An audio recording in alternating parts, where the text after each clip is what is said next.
I say I'm from Louisiana, but my early years were in India, where my summers were spent in my grandparents' village, a real village, monkeys and all. My grandfather was the village doctor. Baba and Amma's house is a square-shaped bungalow with a large central courtyard and his office at the front end. The other living spaces, kitchen on the left side, a prayer hall on the back side, and the dining space on the right completes the square. These all open into the courtyard. And this is where we all hung out. Oh, the open space above is enclosed by an iron railing because monkeys. The courtyard was also where Baba's patients hung out. They would just come on inside and visit with my grandmother while they waited. She was an active participant. For this reason, I always saw Baba's patients as just members of the community, guests in our home. The conversation that went on here could be about an upcoming festival, someone's house being robbed, who's getting married, the price of sugar or salt going up, what vegetable looked good in the market that morning, all affairs of town. They troubleshot for each other while waiting. Sometimes they left before even seeing Baba, for their problem had been solved. And to be sure, they were poor. They paid what they could, sometimes in potatoes, and other times unable to make eye contact, with the understanding that they didn't have anything to give. So we too often didn't have much. I had always regarded this all as normal, that this was how a doctor and their family lived and worked. And I fell in love with every bit of it. Not until much later did I see how rare and how foundational those summers were, wrapped up in that whole scene where there was no boundary between a patient-doctor space, caste, religion, and privilege. And now, oceans away and a lifetime later, as I look at the waiting room in my community center, it hits me that it looks a lot like my ancestral home.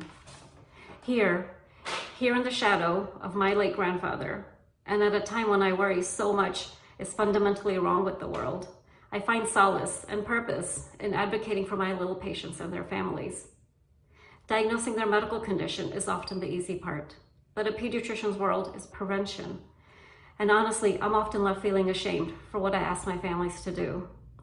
They cannot buy fresh fruits every day.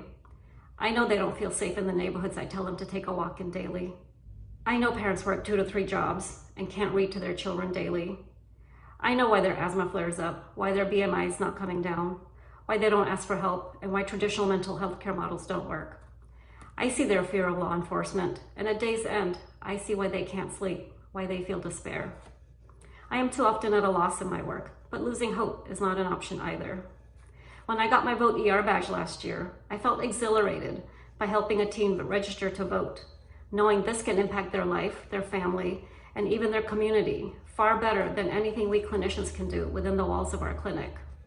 We know communities that vote are healthier communities. This leaves us to reimagine our profession from what it has become to what it can be. Our medical training may give us the tools to recognize and treat illness, but there is no limit to how we can show up for our patients, especially when that which can alleviate their suffering is through civic engagement and policies that correct growing healthcare disparities, not our traditional prescriptions. With new eyes, I think what all can be accomplished in our waiting rooms, with us as trusted messengers, in this modern day courtyard.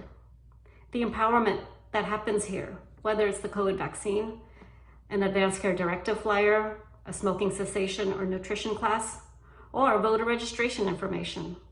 These all serve the same purpose, seeing our patients for who they are, members of a community to which we share responsibility in its physical and civic health.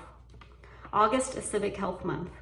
As healthcare professionals, ours and our patients' voices can become a powerful tool in achieving the healthy communities that we all want. Join us at Vote ER and be a part of the movement.